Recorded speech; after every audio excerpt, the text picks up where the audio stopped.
আমন্ত্রণ করার জন্য এটা হলো সেনাপ্রধান ওয়াকারুজ্জামান। কৃতজ্ঞতা প্রকাশ করছি।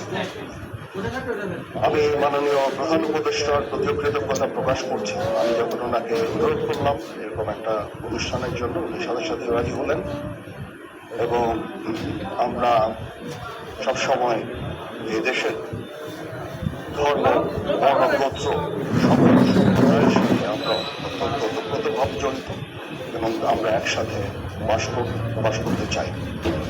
আমি মাননীয় প্রধান উপদেষ্টাকে আজকে পড়ালেখা শেষ, ধন্যবাদ জানাচ্ছি। ওনার আর নাই তো পড়ালেখা। ব্যস্ততার মাঝেও উনি রাজি হয়েছেন এখানে এসে এবং উনি আমাকে অনুপ্রাণিত করছেন।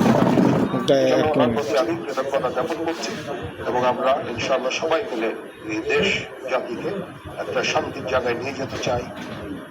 গৌতম বুদ্ধের বাণীর এখন এই বর্তমান সময়ে অত্যন্ত গুরুত্বপূর্ণ